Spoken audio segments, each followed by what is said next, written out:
friends, welcome to Knowledge Cafe. Let's start with another topic, conservation of land resource. Growing population and their ever growing demand has lead to large scale destruction of forest cover. वो कहता है जैसे जैसे हमारी population बढ़ रही है, हमारी पॉपुलेशन बढ़ने के साथ हमारी डिमांड बढ़ रही है.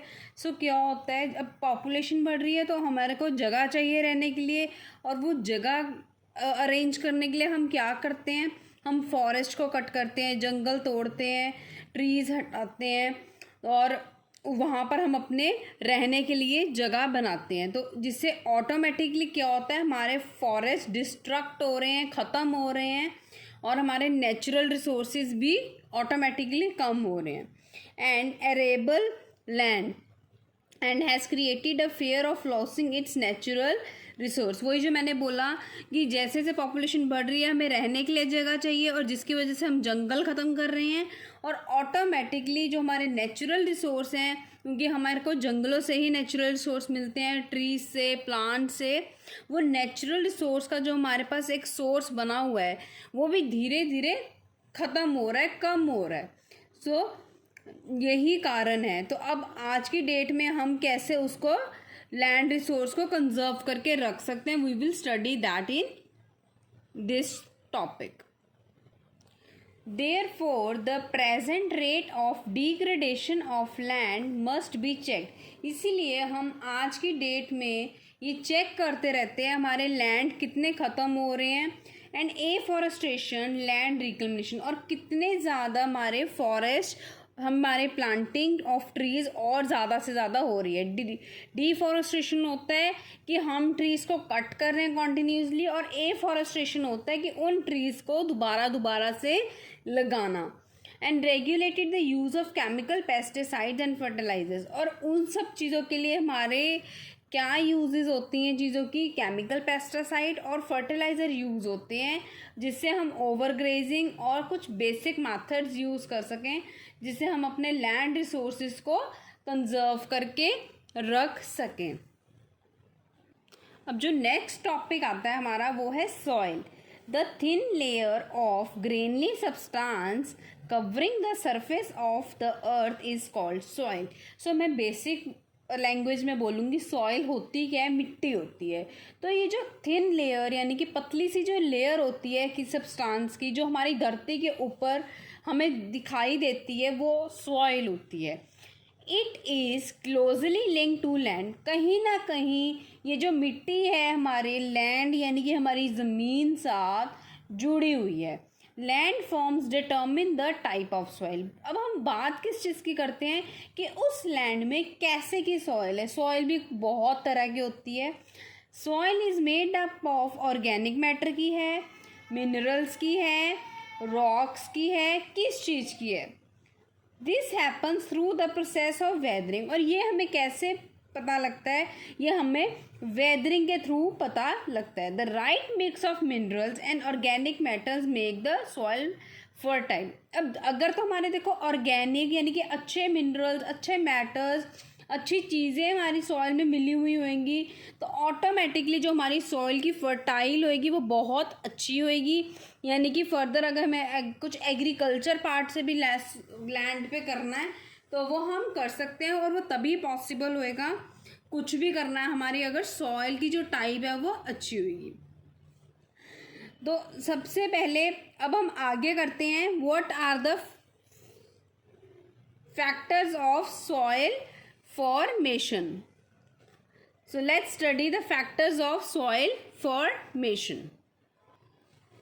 The major factors of soil formation are the nature of parent rock. तो सबसे इम्पॉर्टेंट फैक्टर सॉइल फॉर्मेट मतलब बनाने का क्या होता है कि उसका रॉक कैसा है सबसे पहले. फिर उसके क्लाइमेट फैक्टर्स क्या हैं, यानी कि टोपोग्राफी. उसकी टोपोग्राफी क्या होता है, जो सबसे ऊपर वाली जो लेयर होती है सॉइल की वो कैसी है, ठीक है.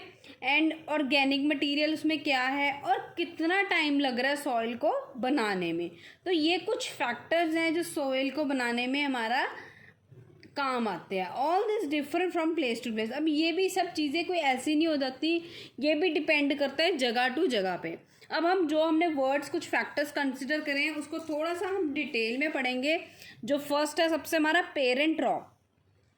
पेरेंट रॉक में हम क्या डिटर्मिन करते हैं, कलर उसका कैसा है, उसका टेक्सचर कैसा है, मतलब जब आप उसको टच करते हो उसका टेक्सचर सॉफ्ट है, रफ है या कैसा टेक्सचर है, उसको जब हम टच करेंगे वो तभी पता लगेगा।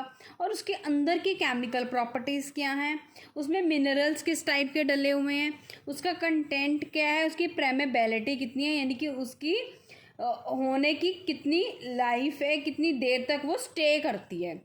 नेक्स्ट चीज़ है क्लाइमेट कैसा है, मतलब आपका वेदर कैसा है, आपका टेम्परेचर कैसा है, बारिश का कितना है, रेट ऑफ वेदरिंग कितना है, और हुमस, अब बारिश होएगी तो हुमस भी होएगी, तो हुमस का भी कितना है, उसकी भी, इन सब चीज़ों की बेसिकली जो रेशियो है वो कंसिडरेशन में लेनी पड़ती है।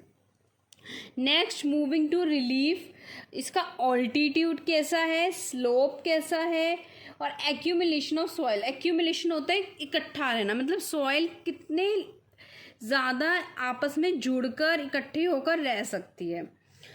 तो अगर सॉइल बिखरी बिखरी रहेगी उसमें तो वो एक्यूमुलेशन होगा नहीं। Next is flora, fauna and micro organism. तो ये जो चीज़ें हैं ये हमारी ह्यूमस को बनाने में अफेक्ट करती हैं। उसके बाद आता है time. Determine the thickness of soil profile, यानी कि हमारे कुछ टाइम में जो हमारी सॉइल है कितनी थिक हुई है, यानी कि कितनी मोटी लेयर आई है। तो ये एक डायग्राम के फॉर्म में आप देख सकते हो। These are the 1 2 3 4 and 5 factors of soil formation. This is the important question for you guys. So this is the last topic of this video is degradation of soil and conservation measures। हम soil को कैसे degrade कर सकते हैं और आगे जाकर हम उसको कैसे conserve करके रख सकते हैं, उसके कुछ points हम study करते हैं। Soil erosion and depletion are the major threats to soil as a resource। तो सबसे जो प्रॉब्लम वाली चीज़ है, थ्रेट मतलब कोई प्रॉब्लम आना, सॉइल इरोजन होना या सॉइल का ख़त्म होना, ये सबसे इम्पॉर्टेंट रिसोर्स है। Both human and natural factors lead to degradation of soil. अब ये तो है नहीं, तो कहते हैं ह्यूमन भी इसके लिए उतना ही अफेक्टिव है और उतने ही नेचुरल फैक्टर्स भी जिम्मेदार हैं सॉइल को डिग्रेड होने में या उसके ख़त्म होने में। दोनों पॉइंट्स ही प्रॉपर रिस्पॉन्सिबल हैं। Factors which lead to soil degradation are deforestation, जो हम बार बार ट्रीज़ कट करते हैं, ओवर ग्रेजिंग करते हैं या केमिकल्स का इतना ज़्यादा यूज़ करते हैं, ये कुछ फैक्टर्स हैं जिससे हमारी जो सॉइल की क्वालिटी ख़राब होती है। और बारिश का पानी, लैंडस्लाइड्स हो जाना, नेचुरल कैलेमिटीज़ हैं, कुछ फ्लड्स आ जाना, ये सब प्रॉब्लम्स हमारी सॉइल के लिए आती हैं। तो कुछ मेथड्स हैं। अब ये तो प्रॉब्लम्स हमने डिस्कस करी ऊपर, अब हम करेंगे इसको बचाया कैसे जा सकता है। These are the some methods. First is mulching. What is mulching? The bare ground between plants is covered with the layer of organic matter. वो कहता है जो हमारा ग्राउंड है वो एक ऑर्गेनिक मैटर की लेयर से कवर होता है, एक स्ट्रॉ की तरह, मतलब पाइप की तरह, जिससे हम जो सॉइल का मॉइस्चर है उसको हम बचा कर रख सकते हैं, रिटेन करके रख सकते हैं। एक ये तरीका है बचाने का। दूसरा है कॉन्टूर बैरियर्स। ये क्या तरीका है इसको बचाने का? बैरियर्स मतलब किसी प्रॉब्लम से अपने आप को सेव करना। स्टोन्स, ग्रास, सॉइल, ये कुछ चीज़ें हैं जो हमारे बैरियर्स बनते हैं अलॉन्ग कॉन्टूर्स, मतलब हम यहाँ उसके आगे हम एक सपोर्ट दे देते हैं, उसके आगे एक बैरियर, मतलब एक हम आगे एक प्रॉपर रोप लगा देते हैं जिससे कि जो हमारी प्रॉब्लम है वो ना आए। Trenches are made in front of the barriers to collect water, जहाँ जिससे कि जो आगे आगे हमारा बाउंड्री से बाहर वाटर ना निकले। Rock dam, rock are piled up to slow down the flow of water. Rocks किस लिए होते हैं? ताकि जो स्लोप से हमारा पानी आ रहा है उसको रोका जा सके। This prevents the gullies and further soil loss. इससे क्या होता है, हमारी जो सॉइल का लॉस होता है वो हमें कम से कम बेयर करना पड़ता है। Next is your terrace farming. वो क्या होता है? ब्रॉड फ्लैट स्टेप्स और terrace are made on the steep slopes. अब हमारे जो स्टीप स्लोप्स मतलब जो बहुत ऊंचाई वाले होते हैं वहाँ पर एक टेरेस बने होते हैं आर अवेलेबल टू, जहाँ पे हम क्रॉप्स को उगा सकते हैं।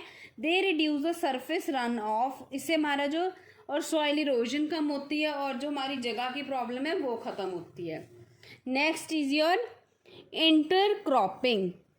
Different crops are grown in alternate rows. इससे इसका मतलब क्या है कि हर जगह पर अलग अलग क्रॉप्स उगाए जाते हैं, यानी कि अगर एक जगह पर वीट है तो दूसरी जगह पे राइस है, तो अलग अलग टाइम पे ऑल्टरनेटिवली हम सॉइल को क्रॉप्स को उगाते हैं ताकि उससे हम रेन वॉश से अपने सॉइल को प्रोटेक्ट कर सकें। Contour ploughing, ploughing parallel to the contour of a hill slope to form a natural barrier बनता है for water to flow down the slope. तो इससे क्या होता है, हम पानी को निकलने के लिए स्लोप से हम हेल्प करते हैं। शेल्टर बेल्ट, अब हम बेल्ट्स लगाते हैं, शेल्टर बेल्ट्स, जिससे क्या होता है in the coastal and dry region rows of trees are planted. हम कुछ पेड़ लगा देते हैं ताकि जो विंड की हवा की मूवमेंट है वो हमारी सॉइल को सिंपली प्रोटेक्ट कर सके। Thank you for watching my video. I will come with next video of this chapter with the topic water. Bye bye. Please subscribe my channel if you really like my video.